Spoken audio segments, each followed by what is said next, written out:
말씀을 통해서 신앙의 결단이라는 말씀으로 잠시 은혜를 받기를 원합니다. 우리의 육신의 삶에도 보면 모든 일에 있어서 선택을 하고 또한 선택한 것을 결정하는 결단의 시간이 주어지고 있는 것처럼 우리의 신앙생활에도 같은 원리입니다. 선택과 결단이 우리 신앙생활에 꼭 필요하다라고 생각이 되어집니다. 예배 드리는 것과 봉사하는 것과 그리고 헌신하고 모든 일에 성도들과 교제하는 것 등등 모두가 이와 같이 내가 할 것이냐 하지 말 것이냐, 내가 그 자리에 같이 갈 것이냐 같이 가지 말아야 할 것이냐 하고 이 두 가지 문제를 놓고 우리는 선택해야 할 결론을 가지게 되는 것입니다. 한마디로 말하면 결단을 잘 이루어야 된다라고 말을 할 수 있습니다. 엘리야는 갈멜산에서 이스라엘 백성들이 다 모인 가운데서 아합과 이세벨이 왕후가 모인 그 자리에서 그 백성들을 향하여 이스라엘 백성들아 들으라. 만약 하나님 여호와가 너희에게 하나님인 줄 알게 되면은 너희가 하나님을 섬기고, 그렇지 않고 아세라가 하나님인 줄 알았더라면 너희가 하나님을 섬겨라. 그런데 너희가 왜 두 곳 사이에서 머무적거리느냐 하고 결단을 촉구하는 내용임을 볼 수가 있게 됩니다. 성도라고 하는 이 삶은 거룩한 삶을 일러서 성도의 삶이라고 합니다.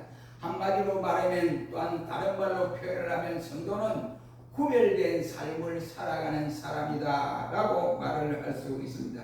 이러한 모든 것은 결단에 의해서 이루어지는 것이다 라고 말을 할 수 있습니다. 우리는 이처럼 신앙생활에 이와 같이 내 중심에서 하나님 중심으로 바꾸어지는 이것도 하나의 결단으로서부터 시작이 되어진다 라고 말을 할 수 있습니다. 오늘 본문 말씀에는 문둥병에 걸린 사람의 의복에 대해서 말씀을 하시면서 그 가죽에 대한 것이나 또 문둥병의 진단법에 대해 말하면서 의복이나 가죽에 이와 같이 색점이 푸르게 나타나면 제사장에게 보이고, 제사장은 7일 동안 그것을 잘 관찰했다가 그 색점이 퍼지게 되면 그것은 문둥병자가 입은 옷이요 또는 그가 또 갖고 있는 가죽 옷이다 라고 하면서 그것을 불사르든지 아니면 그 부분, 파랗게 된 그 퍼진 그 부분을 잘라 버리든지 이렇게 해라 라고 말씀을 하시고 있습니다. 이 의복의 문둥병은 다른 말로 표현을 하면 곰팡이 종류라고 말을 할 수 있습니다. 의복이 당시에는 제사이고 필수 조건이었습니다. 왜 그런가 하니 낮에는 저들이 죽기 때문에 그 옷을 입어야 되고 밤에는 또한 갑자기 영하 0도가 되어지니까 추우니까 잘못하면 죽게 됩니다. 얼어 죽게 되니까 그것을 자기들은 이불로 대신해서 사용하는 대용품이라고 할 수 있습니다. 그러므로 유대인들에 있어서 이 의복이라고 하는 것은 대단히 중요한 위치를 차지하고 있습니다. 그러나 곰팡이가 생겼으면 불결한 부위를 제거하거나 아니면 이와 같이 씻거나 아니면 불태우는 그 이유가 대관절 무엇이냐 하는 것입니다. 언약의 백성들은 하나님의 언약대로 성결한 삶을 살아가야지 이처럼 불결한 삶을 살아서는 아니 된다라는 교훈을 주고 있습니다. 그의 세부적인 사건은 이 문둥병이라고 하는 것은 죄의 병이다, 이런 말이 천병이다 라고 말을 할 수 있습니다. 죄와 구별하는 삶을 살기 위해서 너희가 그 옷을 벗어버리든지 아니면 불태우든지 아니면 그 부분을 잘라버려야 한다라고 말씀을 해주고 있습니다. 오늘 우리가 이 세상 살아가면서 옷을 입지 아니한 사람은 아무도 없습니다. 어린아이가 태어나서부터 죽은 그날까지는 우리가 옷이라고 하는 것이 가장 중요한 부분을 또한 차지하고 있습니다. 이는 다른 것에 있는 것이 아니라 이 세상에 처해 있는 이와 같은 환경 전체를 일러서 바로 문둥병이 걸리는 곰팡이가 쓰랬던 옷으로 상징되고 있습니다. 우리가 살고 있는 이 세대는 믿음의 눈으로 바라볼 때만이 우리가 문둥병에 걸린 환경이라고 하는 사실을 인지할 수 있습니다.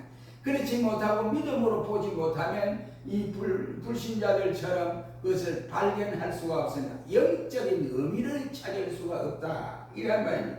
우리는 이 시점에서 씻어야 할 부분과 또한 제거해야 할 부분과 완전히 태워버려야 할 부분이 있다는 사실을 생각하면서 오늘 본문을 통해서 우리가 세 가지 결단을 갖는 귀한 시간이 되었으면 하는 것입니다.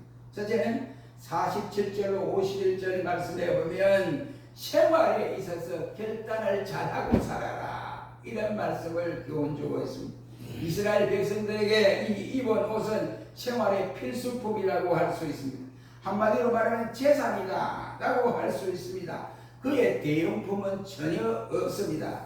없으면 살아갈 수 없습니다. 우리 주님께서 말씀하기를 너희가 무엇을 먹을까 무엇을 입을까 너희가 또한 무엇을 이와 같이 가질까 염려하지 말라고 말씀하신 이유도 있었습니다. 이처럼 먹고 입는 생활에 있어서 필수적인 사건인데 문제는 어떤 것을 우리가 입고 살아야 되느냐. 문둥병에 바라는 이와 같은 곰팡이가 많이 쓰는 이 옷은 입어서는 아니 된다, 이란 말씀입니다. 파란 색점이 자꾸 퍼진다면 이것은 문둥병의 징조다, 이란 말입니다. 이 세상에서 문둥병을 이와 같이 앓고 있는 사람들을 보십시오. 너무너무 비참하게 살아가지 않습니까? 부모 형제를 떠나야 하고 또한 그를 가까이 하는 사람은 아무도 없습니다. 마찬가지로 문둥병은 죄악을 상징하는 병으로서 나의 신앙생활에 있어서 바로 저해되는 요소라면 우리는 가차없이 버릴 수가 있어야 한다는 교훈을 받고 있습니다. 단호하게 자르고 불태우고 이러한 결단을 가질 수밖에 없다는 말이 되겠습니다. 하나님의 백성으로서 자기를 부인하고 자기 십자가를 지고 예수님을 따라가야 하는 명제는 시간과 공간을 초월하는 영원한 진리라고 말을 할 수 있습니다. 고린도전서 13장 11절 말씀에 바울은 자신을 알아서 고백하기를 나의 신앙이 어린아이와 같이 어린아이처럼 말도 어린아이처럼 하고 생각도 어린아이처럼 했을 때가 있었다 라고 말을 하면서 내가 어린아이와 같이 이와 같이 되었다가 장성한 후에는 어린아이의 일을 다 버리고 살아간다 라고 말씀을 하고 있습니다. 우리 모두는 어린아이와 같은 존재입니다. 어린아이들이 상대방에게 말을 하면서 상대방이 내가 이 말을 해서 상대방의 가슴에 비수를 꽂힌 말을 하지 않는 그런 생각하지 않습니다. 자기 생각만 하는 거예요. 자기가 이와 같이 안 좋으면 그냥 엄마든 아버지든 누구든지 간에 막 말을 아무 따나 합니다. 뒷생각을 전혀 하지 않는 것이 어린아이다 이 말이에요. 그러므로 상대가 어떻게 이해를 하고 상대가 자기 마음을 알아주든 안 알아주든 그 생각하지 않고 자기가 지금 불평하고 말하는 것을 이와 같이 제재 없이 말을 합니다. 그 결과 이와 같이 어떻게 됐습니까? 깨달은 것이 어린아이와 같다고 바울이 말을 하는 이것은 깨달은 것이 얼마나 유치한 이와 같은 뜻을 가지고 있느냐 하는 것을 볼 수 있습니다. 우리가 성년이 되어도 어린아이처럼 유치한 사람들이 대단히 많습니다. 우리가 어른들이 생각하지 아니하는 생각을 어린아이처럼 서슴없이 하는 사람도 있고 행동도 그렇게 하는 사람도 없지 않아 많이 있다는 말입니다. 한마디로 말해서 자기 중심적인 생활을 하는 사람이 있다 이란 말이 되겠습니다. 자기 본의로 생각하는 사람입니다. 현실만을 생각합니다. 나의 유익만을 생각합니다. 타인을 생각하지 아니하는 것이 바로 어린아이와 같은 사람이다 라고 말을 할 수 있습니다. 그래서 현대를 인해서 우리는 충동적 행위의 시대라는 말로 표현을 하고 있습니다.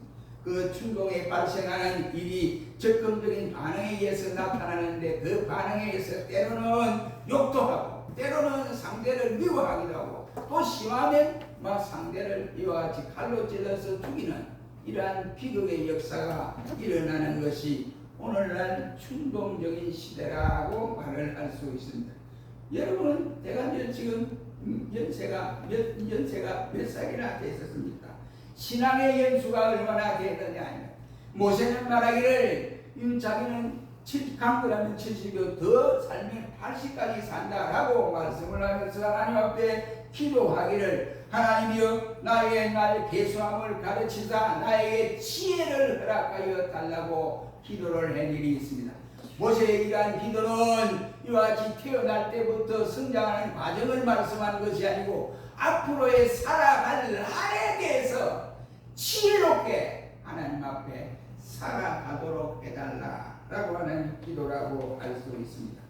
어린아이들은 이런 기도를 할 수가 없습니다. 그러나 장성한 신자만이 이런 기도를 할 수가 있다. 이런 말입니다.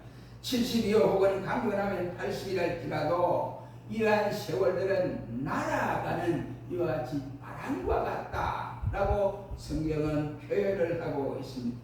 손바닥만한 짧은 인생의 생애 가운데에 남은 시간이 얼마나 되는지 저와 여러분은 알 수가 없습니다. 내일로 끝나게 될지 아니면 이 시간 이후로 끝나게 될지 전혀 알 수 없는 이와 같은 상황 가운데서 나의 남은 날이 하루가 되든 이틀이 되든 한 달이 되든 아니면 1년이 되든 10년이 되든 간에 남은 날 동안에 내 신앙생활을 바로 하자 이라는 말씀이 되겠습니다. 신자는 신앙생활을 바로 할 수 있는 결단하는 이러한 역사가 일어나야 한다 이런 말입니다. 오늘날 많은 사람들이 전부 이와 스스로 피해자라고 생각하지 저들이 가해자라고 생각하는 사람은 아무도 없다고들 합니다. 오늘날 요나와 같은 사람이 필요한 시대가 아닌가 생각합니다. 모든 일들이 너 때문에 문제가 생긴 것이 아니라 나 때문에 문제가 생겼다. 나를 바다에 집어 던집시오. 그러면 여러분들이 풍랑이 잔잔해질 것입니다. 라고 이렇게 말을 하는 사람이 없다는 말입니다. 한마디로 말하면 성숙한 신앙을 가진 사람이 찾아보기가 드물다는 말입니다. 자기 중심에서 벗어나 하나님의 뜻이 무엇인지를 생각을 하고 선택하는 결단의 사람이 이런 시대에 꼭 필요하다. 이런 말씀이 되겠습니다. 부분적인 것이든 아니면 지역적인 것이든 아니면 물질적인 것이든 버리고 전체적인 것이든 아니면 영적인 것을 이해를 해야 됩니다. 영혼의 행복함이 없으면 육신의 행복을 차지할 수 없습니다. 그러므로 인생은 모두가 바로 영적인 존재이기 때문에 영혼이 먼저요 그 다음은 육신이다 이러한 말씀이 되겠습니다. 여러분 아무리 나에게 좋은 것이고 유익해도 내 영혼에 손해가 된다든지 내 신앙에 손해가 된다면 결단하는 버리는 결단이 우리에게 있어야 한다 이런 말입니다. 좋은 집에서 잘 먹고 잘 사는 것 같아도 행복하게 누리는 것 같아도 그것은 잠깐밖에 있을 수 없습니다. 그러므로 우리는 육신을 중심으로 살아가는 것이 아니라 영혼을 만족하기 위해 사시는 것입니다. 그러므로 매사에 우리는 이 세상에 살아가면서 신앙생활을 위한 온전한 결단을 바로 하고 살아가자 이런 말. 두 번째는 52절 이하의 말씀. 교제에 있어서도 결단하고 살아가라 이라는 말씀이 되겠습니다. 옷에 문둥병이 생겼을 때에 그 사람에게 직접 영향을 끼치지 않는다고 해도 불태워버려라 아니면 그 부분을 잘라버려라 이렇게 말씀을 하고 있습니다. 이것은 우리에게 무슨 교훈을 주고 있습니까? 성도가 세상을 살아갈 때에 옷은 언제나 걸치고 살아야 합니다. 인간은 사회적 동물입니다. 혼자는 절대로 살 수가 없습니다. 그러나 제약된 환경이나 이와 같은 신앙의 장애가 되는 침이나 사귐이나 그리고 이러한 친구나 이것을 피하고 살아가야 한다. 이러한 말씀이 되겠습니다. 그래서 우리 성경은 범사에 해가 돼서 좋은 것을 취하고 악은 모양이라도 버려야 한다 라고 강조를 하고 있습니다. 우리 성경에 보면 시편 1편 1절 말씀에 복 있는 사람은 악인의 길을 쫓지 아니하고 의인의 길에 선다 라고 말씀을 하면서 죄인의 길에도 서지 아니한다고 했습니다. 오만한 자의 자리에도 앉지 아니하는 것이 바로 복된 성도의 길이라고 했습니다. 그래서 시편 1편은 1절로 6절까지 있지만 시편 1편 전체가 시편 150편에 들어가는 관문이기도 한 것입니다. 복 있는 사람이라는 원문에는 우리가 성경에는 복 있는 사람은 악인의 길에 쫓지 아니하고 이렇게 나오지만 원문에 보면 복 있는 사람이여 하고 감탄하는 감탄사를 넣어서 말씀하고 있는 모습을 보시. 다른 말로 표현하면 와, 저 사람 예수 믿는 사람 아닌가? 와, 예수 믿는 사람 왔다. 이렇게 느낌을 받는 표현이라고 할 수 있습니다. 하나님의 축복을 받은 사람이다. 이렇게 말하는 것이 복 있는 사람이라는 말로 표현하고 있습니다. 여러분은 과연 복을 받은 사람입니다. 세상 사람들은 물질적인 부유로 인해서 출세로 인해서 좋은 직장 때문에 저 사람이 복된 사람이다, 복을 받은 사람이라고 이렇게 가늠을 하지만은 우리 성경은 이러한 복은 작은 복이고 진실로 큰 복은 바로 진정한 복은 내가 예수를 믿고 의인이 되고 하나님 나라를 상속받는 신자가, 하나님의 기업을 받는 신자가 복된 사람이다 라고 말씀을 하고 있습니다. 그러니까 어떻게 해야 되냐? 성도는 사람을 사게 돼 갈 자리가 있고 가지 말아야 할 자리가 있습니다. 앉아야 할 자리가 있고 그 자리에서 일어서야 할 자리가 있다, 이런 말입니다. 하나님은 우리를 만드신 분입니다. 그러므로 우리의 생리를 현상을 너무나 잘 알고 있습니다. 마침 이스라엘 백성이 바로 가나안에 들어가서 하나님이 가나안에 들어가던 그 가나안 칠족을 무조건 죽여라. 왕도 죽이고 백성도 죽이고 우양도 다 죽여라. 그래야 너희들이 사는 길이다. 그러니까 보니까 네피림 족속 자기들보다 키도 엄청나게 크고 뭐 덩치도 크고 자기들이 상대가 안 되는 거예요. 그러니까 일부 지역은 사람을 다 몰아내고 죽이고 했는데 네피림을 못 죽였어요. 일부 못 죽였습니다. 사람을 죽이려니까 가슴이 찔린다. 이거 안 되겠다. 그냥 두고 살자. 그냥 공동체로 그냥 니 좋고 내 좋고 그냥 살자. 이렇게 살았어요. 결국 어땠습니까? 왜 하나님이 저들을 다 몰아내고 죽이라고 했느냐? 저들이 가나안에 있으면서 자기들이 가지고 있는 분명한 하나님 중심으로 살아가야 할 성도가, 저들이 하나님의 백성과 더불어 거제하며 살아가야 할 저들이 결국은 그 지역 사람들과 융화를 해가지고 그 지역의 사람들이 섬기는 아스타롯의 신을 섬기고 이러다가 하나님을 떠나는 그런 이방신을 섬기다가 결국은 이스라엘이 가나안 복지를 차지하고 나서 왕을 세우고 그리고 패망을 했던 데가 없지 않아 있었습니다. 그러므로 성도는 갈 자리가 있고 가지 말아야 할 자리가 있고 앉아야 할 자리가 있고 앉은 자리에서 부당하다면 신앙으로 내가 손해볼 자리라면 그 자리에서 구별하여 차고 일어나야 한다는 말씀이 되겠습니다.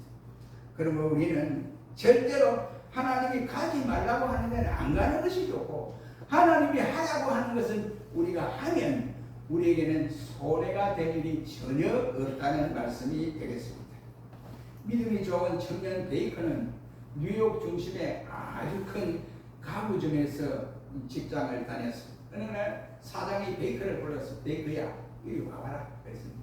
이제 우리가 뉴욕시에 이와 같이 전 시민들을 모아놓고 이와 같이 여러 가지 쉽게 말하면 댄스 이런 일들을 하고 있는데 우리가 막 춤도 추고 막 별의별 막 유흥업소 비싸게 그럴 때 광장에서 이렇게 한단다.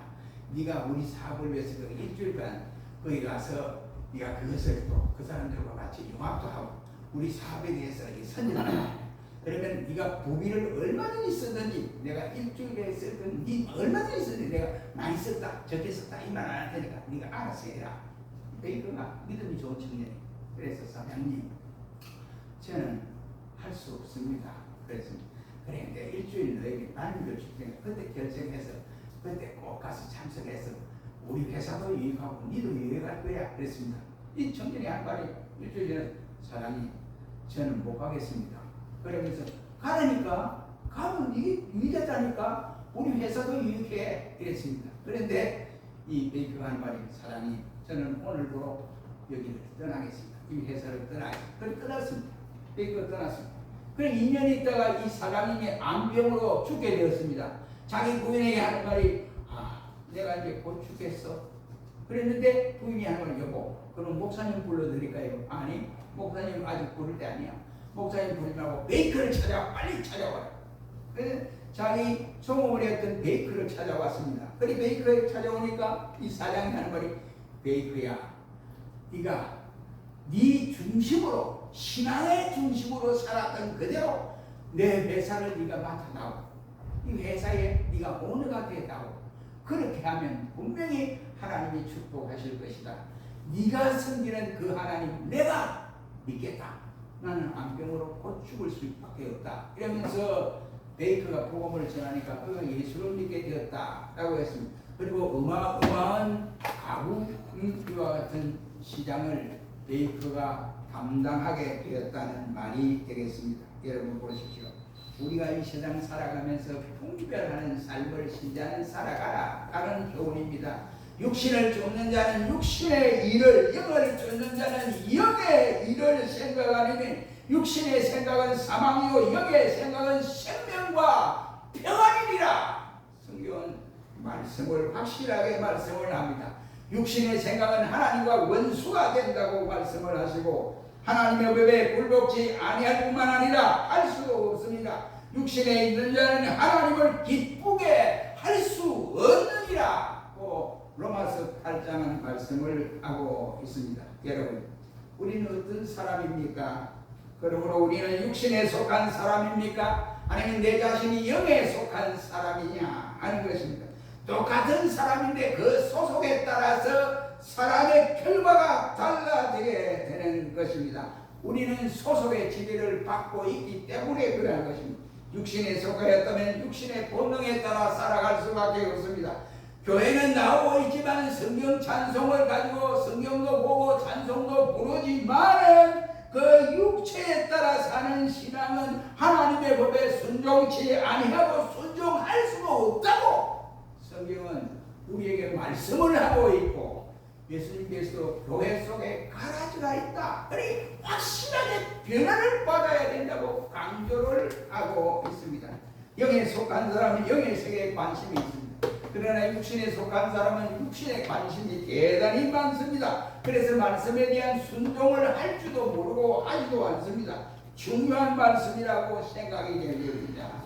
인격의 바로 주인이 누구냐? 인격의 주인이 누구냐? 나의 육신을 다스리는 자가 누구냐 하는 것입니다. 내 속에 바로 계시는 자가 누구냐? 예수 믿는 사람은 내 속에 있는 성령이 나를 주장해야 됩니다. 성령이 내 속에 역사하는 사람이 나야만이 진정한 예수님이다. 그러니까 우리가 사귀더라도 바로 교제를 잘하고 사귀라. 교제를 해라. 이 말. 요한 웨슬러 어머니 수잔나가 자기 딸에게 하루 말도 안 듣고 이러니까 집에다 불을 피워놓고 이제 수치 나가서 수치 이제 다 타고 이제 맞았어요. 그게 다 식었습니다. 그런데 그 어머니가 딸에게 말도 안 듣고 야, 저 숯 한 모금 이렇게 담아가지고 안고 넣어라 그랬습니다. 그래서 딸이 보니까 그 숯이 뜨겁진 않은데 그 숯이 이러면 더러운 그 시커먼 숯이 또 손에도 묻을 것이고 옷에도 묻을 것이니까 나 그거 못해요. 왜 못하느냐? 손도 더럽고 옷도 더러워지는데 왜 그걸 내가 해야 돼? 다른 걸 내가 하겠습니다. 이렇게 해야 돼. 그래 바로 그거야. 육신의 사람은 네가 볼 때 더러운 것처럼 모든 더러운 악들이 내 속에 존재하지만 영의 사람은 성령이 지배하기 때문에 이와 같이 깨끗한 사람이 되는 거야. 그러니까 사람을 사귀도 친구를 사귀도 이와 같이 신앙의 사람을 사귀라. 이러면 교제를 해도 그런 사람을 교제를 해야 내 신앙에 유익이 된다 이 말입니다. 누구나 교제하면 이와 같이 내 신앙에 손해볼 수밖에 없습니다. 여러분 오늘 본문에 우리는 교제에 대한 사건에도 결단을 잘하고 교제를 해라. 마지막으로 53절 59절 말씀은 제약에 대한 결단을 말씀하고 있습니다. 문둥병은 제약을 상징합니다. 옷의 곰팡이도 제약을 상징하고 있습니다. 옷에 대한 색점이 생기면 제사장은 관찰하려고 빨갛게 하고 색점의 빛이 변하지 않으면 이 사람은 문둥병 징조다 하고 그가 가지고 있는 옷을 아무리 귀하더라도 다 버리라. 아니면 불태워버리고 아니면 그 부분을 잘라버리라 라고 말씀을 하고 있습니다. 왜 하나님이 이렇게 명령을 하고 있습니까? 이것은 제약에 대한 심판을 철저하게 말씀하는 내용입니다. 성도는 제약에 대해서 단호한 자세를 가져야 한다 이런 말입니다. 죄를 먹고 마시듯이 할 수가 없다 이 말입니다. 하나님의 십자가의 은혜로 구속을 받은 성도는 자기의 지은 죄에 대해서 그때그때마다 회개하는 삶을 살아가야 한다 이 말. 죄를 가슴에 품고는 절대로 하나님과 온전한 관계를 유지할 수 없음을 말씀하고 있습니다. 여러분, 오늘 우리가 사는 이 세상은 문제가 많은 세상입니다. 그 문제투성이가 여러 종류의 문제투성이로 우리에게 있다고 합니다. 그러나 분명한 것은 이와 같은 문제를 가지고 살아가는 인생에게 바로 해결할 자는 예수님밖에 없습니다. 그러므로 우리는 신앙의 결단을 순간순간마다 잘 감당하여 내 신앙에 유인된 삶을 살아가야 할 수 있습니다. 성도는 죄를 쌓아두면 안 돼요. 그러므로 해가 지기까지 저 죄를 품지 말라고 성경은 말씀을 하고 있습니다. 마음의 미움을 간직하고 있으면 사탄에게 기회를 주는 것밖에 될 수 없습니다. 죄를 안 짓고 어떻게 살겠습니까? 다 죄를 짓습니다. 그러나 짓는 죄를 하나님 앞에 일일이 고백하고 사죄함을 받는 사람이 있는 반면에 죄를 하나 쌓고 둘 쌓고 세 개 쌓고 네 개 쌓고 자꾸 가슴에 죄를 쌓아놓으면 그 사람은 성령의 이정이 떠나버립니다. 왜? 성령은 죄가 있는 장소에 매개를 제촉하고 매개하지 않으면 성령의 역사가 끊어져 버리고 마는 것입니다. 여러분, 워싱턴에 가면 워싱턴 상무성이라고 하는 기관이 있습니다. 여기서는 바로 미국에 대한 모든 주마다 어린아이 태어나고 죽는 거, 어른이 쓰냐고 죽는 거, 어른이 암병 걸리고 몇 사람 죽는 모든 일들을 그게 다 컴퓨터로 수령하는 것입니다. 하나도 빠지는 것이 없다고 합니다. 천국에 가면 우리가 이 세상에서 살아온 상황 가운데 모든 것이 다 기록되어 있습니다. 그 주님은 모르는 것이 없어요. 우리가 어릴 때 행한 일들 잊어버리고 살았는데 주님은 다 알고 계십니다. 그런데 그러한 주님 앞에 우리가 장차 서야 할 터인데 가서 네가 왜 십자가의 구속함을 받은 네가 내가 너에게 새 마포를 줬는데 이 마포가 새 것이 아니고 하얀 새 마포가 아니고 너희 두들처럼 더럽냐? 라고 말을 한다면 아직도 우리가 그의 죄에 대한 해결을 하지 못하고 있는 사람이다 라고 할 수가 있습니다. 여러분, 농부와 계절을 바꿀 수는 없습니다. 그러나 계절에 따라 지혜롭고 세상을 뿌리고 가두고 거두는 일만을 농부가 할 수 있는 것처럼 우리가 악한 세상을 바로 잡을 수가 없습니다. 탕후의 물결을 차단할 수도 없습니다. 그러나 내 자신과 내 가정, 색점이 있는 부분을 잘라내든지 불살라 버리든지 아예 버리든지 해야 하는 것입니다. 한마디로 말하면, 다시 말하면 잘못된 것을 제거하고 이와 같이 불을 태워버리는 신앙의 결단이 우리에게 요구된다 이란 말입니다. 내가 자리하고 있는 위치, 내가 취미로 가지는 곳, 환경, 습관, 성격, 그리고 친구, 나의 주변의 모든 것, 의식적 문제에 있어서까지 신앙의 눈으로 우리는 관찰해야 되는 것입니다.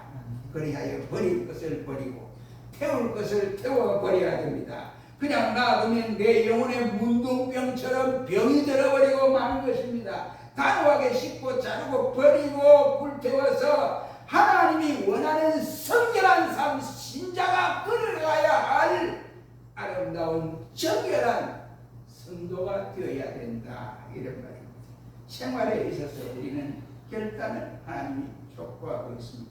내 신앙의 영혼에 손해가 가는 부분을 결단해야 합니다. 그리고 교제에 있어도 마찬가지입니다. 영의 교제, 분별을 잘 할 수 있는 지혜가 필요합니다. 죄악에 대한 결단도 필요합니다. 죄악에 대한 단호한 결단이 우리에게 있어야 한다. 죄를 씻고 자르고 버리고 버릴 것을 버리고 태울 것을 태우는 이러한 삶을 사는 것이 바로 성결한 삶이다. 이런 말. 정결한 성도가 되는 길이다. 이런 말. 우리가 이 세상 살아가면서 이 또 한 주간 살아가면서 이 세 가지를 가슴에 안고 성결한 성도의 모습으로 살아가는 아름다운 역사가 일어나기를 주의 이름으로 축원합니다. 기도하겠습니다. 거룩하신 주님, 우리가 이와 주홍같이 붉은 흰 눈같이 양